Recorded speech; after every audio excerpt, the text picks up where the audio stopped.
بعد ذكر الله وكتابه كلمة الحفل المبارك سيقرأها عليكم الشيخ الخلوق صاحب القلب والابتسامة المحبوبة الشيخ سعد الطائي، فاستقبلوه بصلاة على محمد وآل محمد.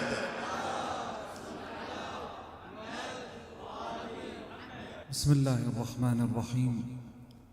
الحمد لله الذي لا يبلغ مدحته القائلون ولا يحصي نعماءه العادون ولا يؤدي حقه المجتهدون، الذي لا يبلغه بعد الهمم ولا يناله غوص الفطن، الذي ليس لصفته حد محدود ولا نعت موجود، فطر الخلائق بقدرته ونشر الرياح برحمته ووتد بالصخور ميدان أرضه، والصلاة والسلام على البشير النذير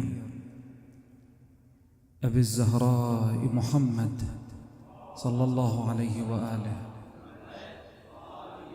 وعلى أهل بيته الطيبين الطاهرين الذين أذهب الله عنهم الرس أهل البيت وطهرهم تطهيرا. أسمع آيات التهاني والتبريكات لشيعة علي بن أبي طالب عليه السلام بذكرى ميلاد الإمام المهدي من آل محمد صلوات الله عليه. رزقنا الله وإياكم الاتباع الحقيقي لأهل البيت صلوات الله عليهم. وقعنا أن أكون بخدمتكم ولا أخذ من وقتكم الشريف كثيرا، بيد أنه قليلا نتحدث في فضل انتظار المهدي من آل محمد صلوات الله وسلامه عليه. القرآن يقول بسم الله الرحمن الرحيم: ولقد كتبنا في الزبور من بعد الذكر أن الأرض يرثها عبادي الصالحون. وهناك آيات أخرى في صدد هذا الموضوع، لكن من جملة الآيات التي يستدل بها على القضية المهدوية هذه الآية، واستدلالها واضح جدا، يعني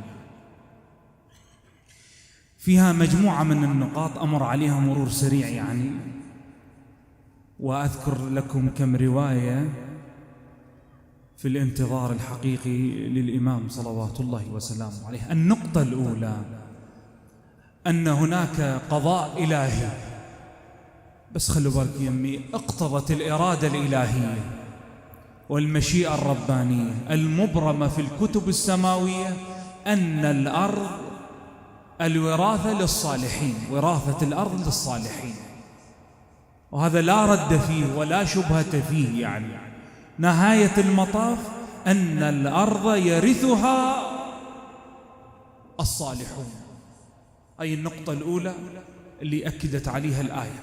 النقطة الثانية: ما معنى الوراثة؟ بتعبير بسيط أن الوراثة هي انتقال شيء من شخص إلى شخص بلا معاملة.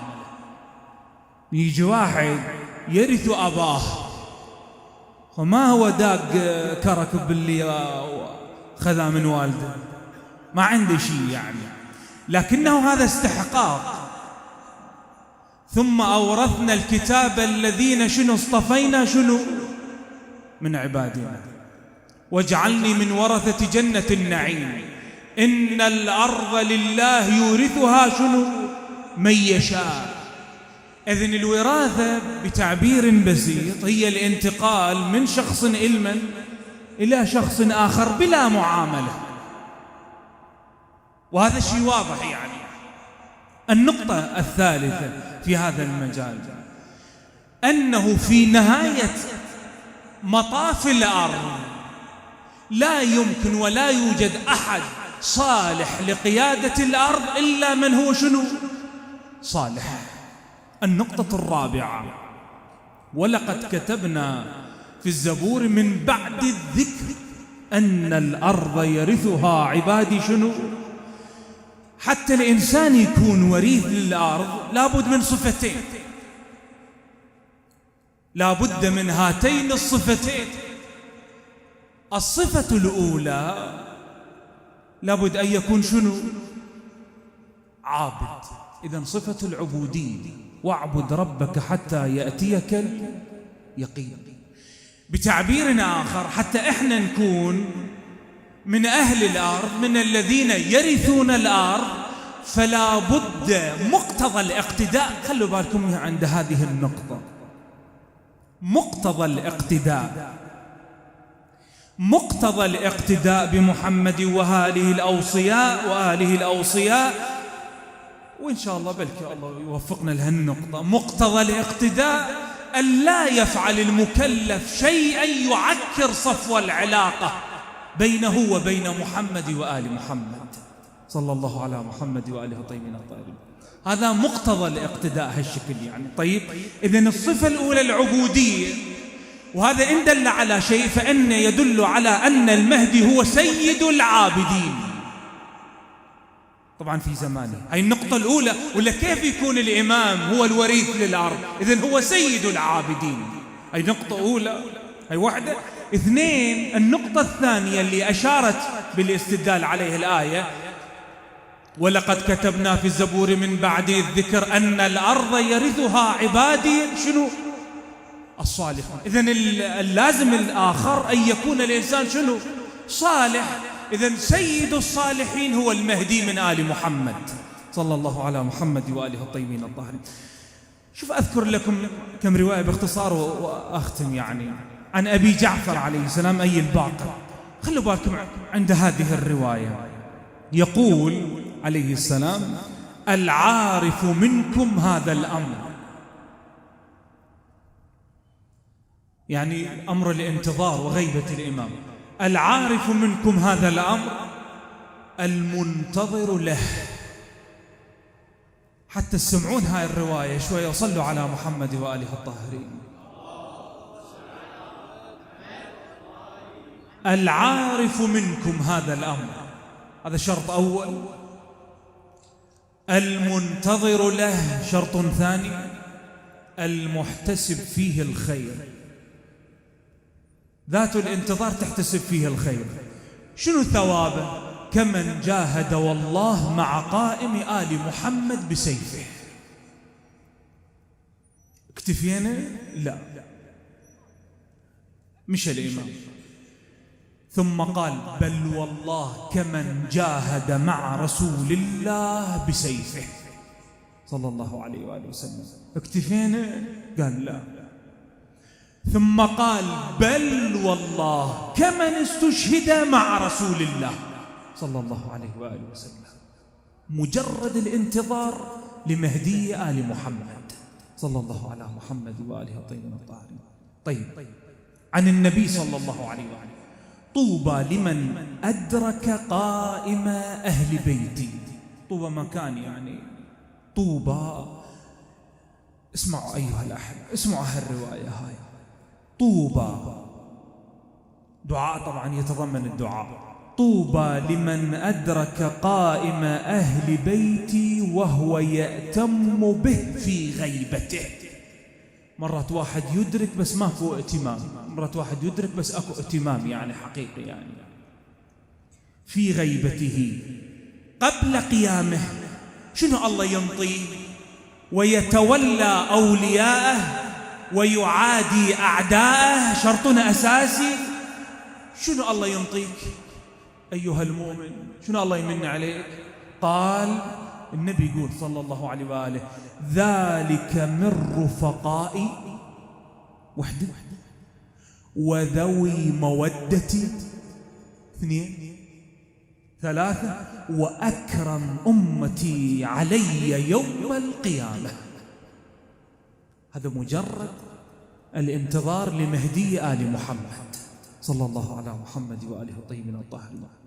طبعا الرفقة وتحتاج عمل كبير يعني، لكن هو الانتظار قيمة إلهية كبيرة. فالمنتظر يكون من رفاقاء أبي الزهراء صلى الله عليه وآله وسلم. وذوي مودتي قل لا أسألكم عليه أجر إلا المودة وين؟ في القربى. وأكرم أمتي علي يوم القيامة. أكرم الناس على محمد هو المنتظر لمهدي آل محمد صلى الله على محمد وآله الطاهرين. تريد تكون أكرم الناس على أهل البيت؟ جدا سهل، بس يراد لها التوفيق. حتى المتحدث وكل إنسان يعني أكرم الناس على أهل البيت هو المنتظر للمنتظر صلوات الله وسلامه عليه. الرواية الأخيرة وأختم، طبعا هالرواية موجودة عن الإمام الباقر عليه السلام، يقول عليه السلام: يأتي على الناس زمان يغيب عنهم إمامهم. اسمعوها شوية من قلبكم الرواية. يأتي على الناس زمان يغيب عنهم إمامهم فيا طوبى للثابتين، فيا طوبى للثابتين على أمرنا في ذلك الزمان. إن أدنى ما يكون عبادي وإمائي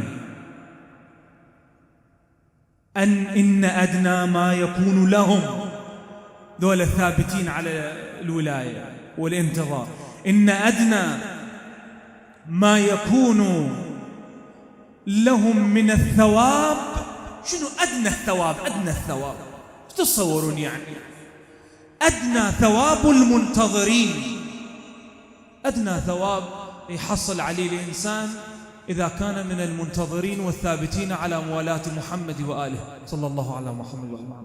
يعني شنو أدنى ثواب؟ يعني ينطيك حواجك، ينطيك جنة، ينطيك مدري شنو. اسمع الثواب، اسمع أدنى مو بالقمة، أدنى ما يحصل عليه الإنسان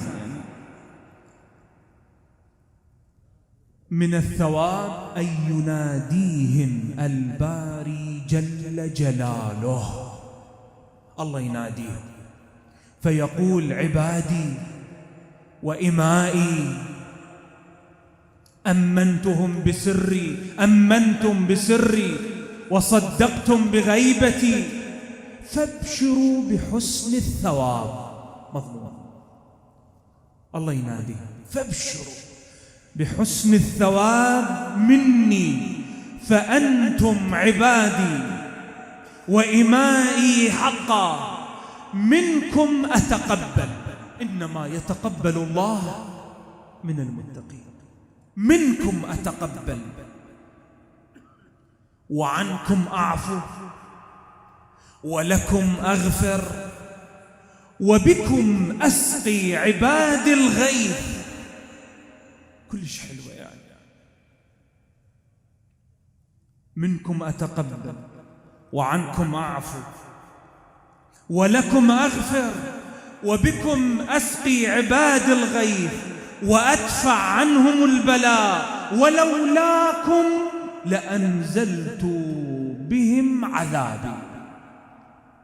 ولولاكم، لولا المنتظرين لمهدي آل محمد صلوات الله عليه في الحديث أن الله تبارك وتعالى ينزل عذابه على الناس. نسأل من الله تبارك وتعالى أن نكون من أتباع أهل البيت. وقال إمامنا موسى بن جعفر عليه السلام: طوبى لشيعتنا المتمسكين بحبلنا في غيبة قائمنا الثابتين على موالاتنا والبراءة من أعدائنا، أولئك منا ونحن منهم، قد رضوا بنا أئمة ورضينا بهم شيعة، فطوبى لهم ثم طوبى لهم وهم والله معنا في درجاتنا يوم القيامة. هالشكل يقول إمامنا موسى بن جعفر. رزقنا الله وإياكم الاتباع الحقيقي لمحمد وآله الطاهرين، وصلى الله على محمد وآل بيته الطيبين الطاهرين.